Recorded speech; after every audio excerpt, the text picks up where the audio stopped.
Assalamu alaikum, I'm Aisha and you're watching Samaa News. Here are today's headlines.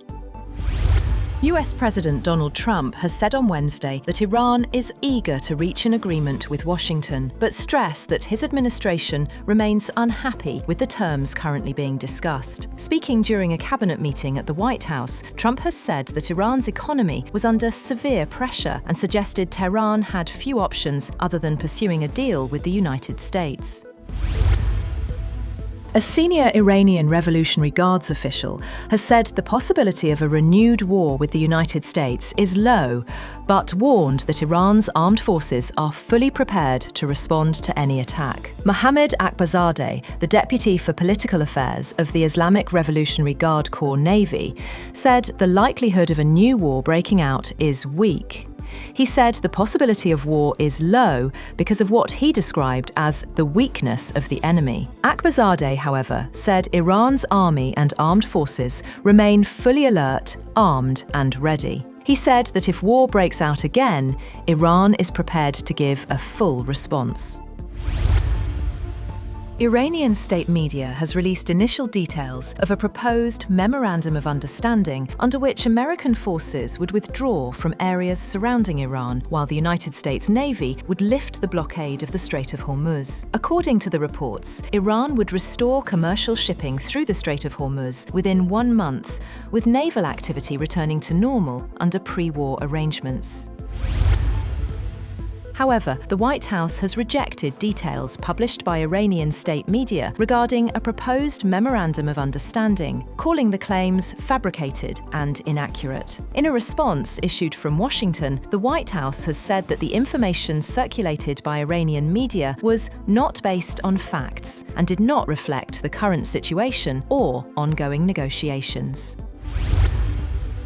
South Korea's foreign ministry has said that an Iranian anti-ship missile was likely involved in an attack on a cargo ship operated by local shipper HMM in the Strait of Hormuz earlier this month. Saeed Kudzetchi, the Iranian ambassador to South Korea, denied Iran's role in the South Korean vessel attack, saying his country took no part in it. The Korean ministry made the assessment at a briefing, announcing the outcome of a government investigation into the May 4th attack on the bulk carrier, which caused a fire and damaged the lower stern hull.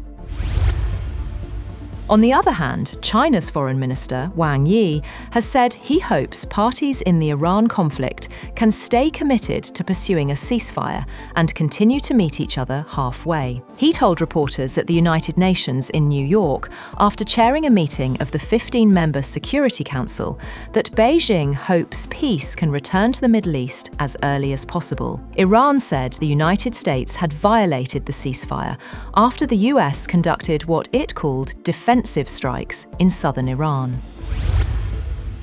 Trump, who turns 80 next month, has said that everything checked out perfectly after having his physical at Walter Reed National Military Medical Center following a year of public attention on apparently minor health issues. Trump offered no details of the physical in a brief Truth Social post, saying he had completed his 6-monthly exam. Israel has pounded Lebanon with more than 120 airstrikes in one of the heaviest days of bombing in weeks, as Israeli Prime Minister Benjamin Netanyahu said his military was deepening its operations in the country. Lebanese security sources said Israeli strikes had hit across southern and eastern Lebanon. Lebanon's health ministry said Israeli strikes in recent hours had killed 31 people and wounded 40. It said 14 people were killed in the town of Burj al-Shamali in southern Lebanon, including 2 children and 3 women. Israel has also said that it killed Hamas's newly appointed armed wing chief in Gaza days after it killed his predecessor, while intensifying military pressure in Gaza and expanding operations in Lebanon. The Israeli military said Mohammad Akbarzadeh was killed in an operation in Gaza on Tuesday. A relative of Akbarzadeh confirmed his death to Reuters and said the funeral would take place after noon prayers in Gaza City. Hamas has yet to issue an official statement, but a statement from his family said he was killed along with his wife and son. That's all for now. For more updates, visit www.samaa.tv. Thank you for watching Samaa News.